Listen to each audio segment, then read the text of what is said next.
Amis Seinois, amis Varois, bonjour. Votre info midi sur 13 bis TV. Nos titres. L'agriculture à Fabregat, une renaissance. La rade sera-t-elle bientôt russo-coréenne? Le Fort Napoléon, les Calendals, 29e édition. La foire jouée sur la Lune, du moins sur sa place. Jean Simon, un au revoir, pas un adieu.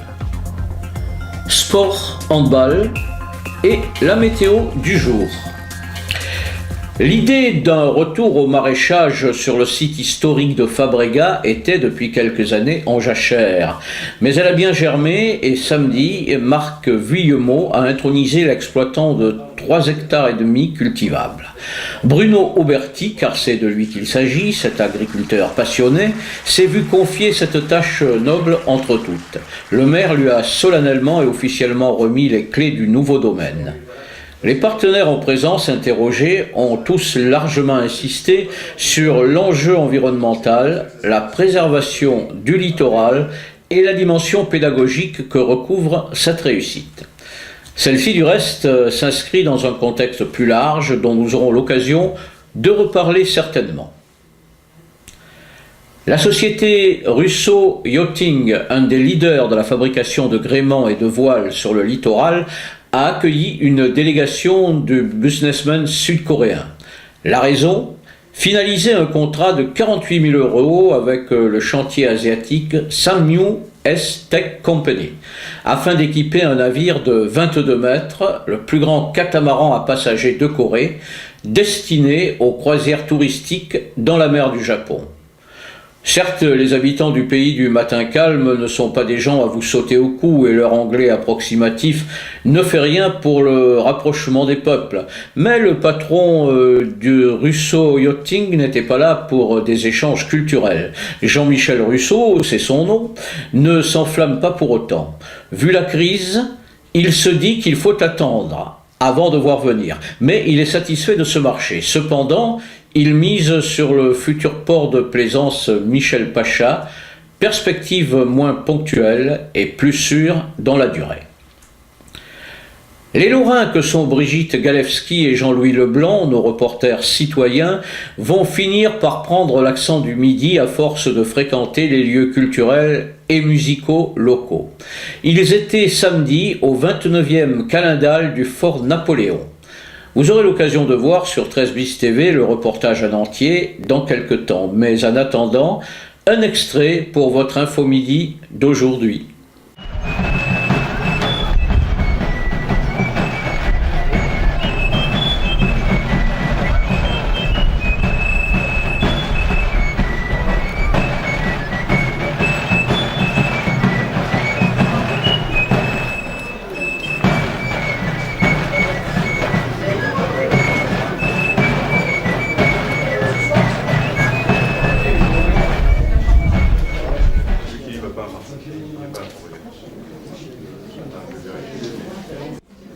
Ah bah tiens, oui, il faudrait tout ça.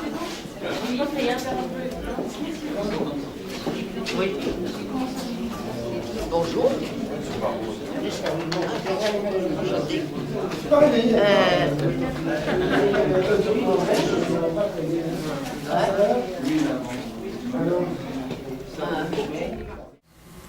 Samedi dernier, la place Benoît-Frachon recevait parents et enfants venus vendre ou acheter des jouets d'occasion. Mais ces jouets qui furent aimés, qui souffrirent parfois sous le joug intraitable de l'enfant coléreux, retrouveront-ils un jour une famille ou seront-ils délaissés au bout de quelques jours, finissant leur vie dans une décharge? Espérons qu'ils revoient la quiétude d'un foyer. Et il est permis d'en rêver puisqu'il s'était donné rendez-vous justement sur la place de la Lune. Vendredi dernier, au théâtre de la 7e vague, Jean Simon recevait pour son anniversaire ses amis. Et comme il en a beaucoup, la petite salle a dû refuser du monde. Au long de 24 chansons, le poète anarcho-humaniste nous fit parcourir le monde, son monde, tel qu'il le voudrait, pétri d'humanité et de non-violence. Mais si la violence des faits n'existe pas chez Jean Simon, celle du texte abrupt, de la phrase incisive, est bien là, qui rôde autour de l'auditeur, accompagnée d'une musique qui peut sembler banale, alors que les oreilles averties sauront découvrir de merveilleux accords diminués, qui nous rappellent un autre poète-chanteur, né à Sète, celui-là. Le spectacle finit avec du champagne et des gâteaux, comme il se doit. Bravo Jean, le reportage complet sera bientôt mis en ligne sur 13 bis TV. Image, Jean-Louis Leblanc. Chez vous, on a du cœur et de la joie. On n'a pas d'heure, on est des rois. Tranquille. Chez vous, on a la gorge un peu serrée quand on vient passer la soirée en ville. Chez vous, c'est l'amitié derrière la porte et la poésie qu'on transporte en prime. Chez vous, il y a des pierrots qui mandolinent et des poètes qui ont du spleen sans frime. Chez vous, il y a de l'amour au fond des yeux, comme dans le pays du bon Dieu qui veille. Chez vous, parfois on voudrait bien pleurer, on voudrait bien s'étinceler de merveille. Chez vous, c'est le bonheur qui donne le là, sans détour et sans falbala, en ivresse. Chez vous, les semaines s'oublient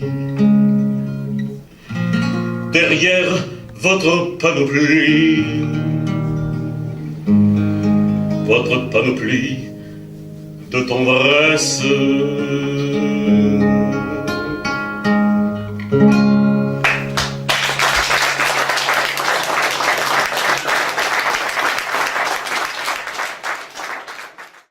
Sport, handball. Bagnoles-Marcoule n'a pas fait de détails samedi dernier face à son homologue séinois. En s'imposant 39-34, les Gardois ont assommé les locaux à Baquet. 6e à 3 journées de la fin des matchs allés, voilà qui peut rendre perplexe pour la suite des événements. Nous souhaitons donc aux handballeurs sénois de retrouver le chemin de la victoire. Notre météo du jour, les pluies méditerranéennes perdurent, parfois intensément. L'après-midi, le vent d'est soufflera modérément sur la côte. Les températures ont fraîchi, mais restent supérieures aux normales saisonnières. La phrase du jour, si Galilée revenait sur Terre, il s'écrierait devant une mauvaise comédienne de cinéma. Et pourtant, elle tourne. C'était Info Midi sur 13 bis TV, réalisé et mis en ligne par Julien Delucy et présenté par votre serviteur Marcel Logier. Amis sénois, amis varois, bonne journée et à demain.